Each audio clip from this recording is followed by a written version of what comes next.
We bring you to Wallaman Falls, not just because it's the largest single-drop waterfall in Australia, tumbling 305 metres or 1,000 feet through a rainbow-fringed cloud of mist to a large pool below, but because of its fascinating geological history. Thanks to research by the Queensland Parks and Wildlife Service, we know the origins of Wallaman Falls are anything but humble. Several major geological events created the landscape that you see today. For those of you more interested in the wildlife, platypuses, eastern water dragons and seashell turtles live in the Herbert River and its tributaries surrounding the falls. If you have the time, spend the night when the forest comes alive with the sounds of frogs calling, brushtail possums, sugar gliders, red-legged pademelons and bandicoots scurrying through the vegetation. Back at Ingham, we drive north along the Great Green Way to Mission Beach.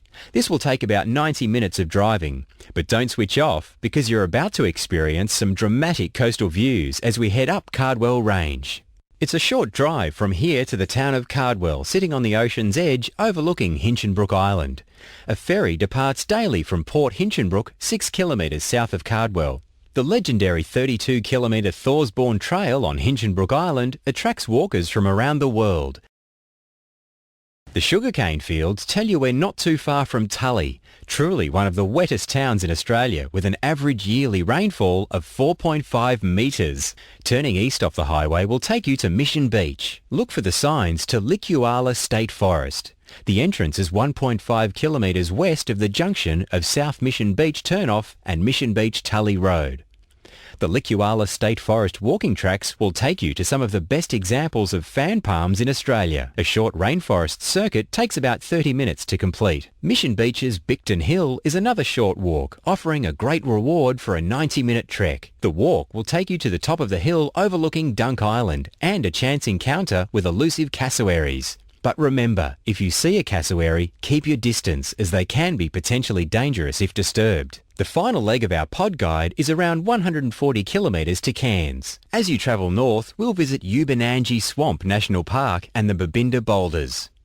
Ubanangi Swamp National Park is an important wetland area that contains a number of rare plant species and assists in the conservation of the region's wildlife. This is another great place to go birdwatching. You might see jabiru, herons, egrets, spoonbills and ducks feeding in the swamp. Finches flock around the sedgelands and honeyeaters feed on melaleuca blossoms at the swamp edges. Rainforest birds can also be seen. Beware of estuarine crocodiles in the waterways. Never swim or wade through the water and stay on the boardwalks.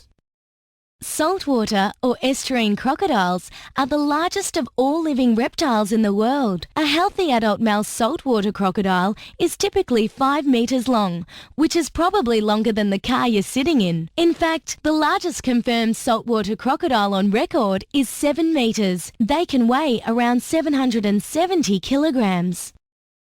We're now less than 1 hour from Cairns, but our journey would not be complete without visiting Babinda Boulders. The boulders are 7 kilometres inland from Babinda. Turn off the Bruce Highway into Babinda and stop at the volunteer-run Babinda Information Centre for directions. That brings us to the end of this Great Tropical Drive Nature Pod Guide. I hope you've enjoyed the journey along the Great Green Way. You can visit www.greattropicaldrive.com.au for more information about the things we've discussed. Townsville Enterprise would like to thank the Great Barrier Reef Marine Park Authority, Wet Tropics Management Authority, Queensland Parks and Wildlife Service and all the participants for their time and resources.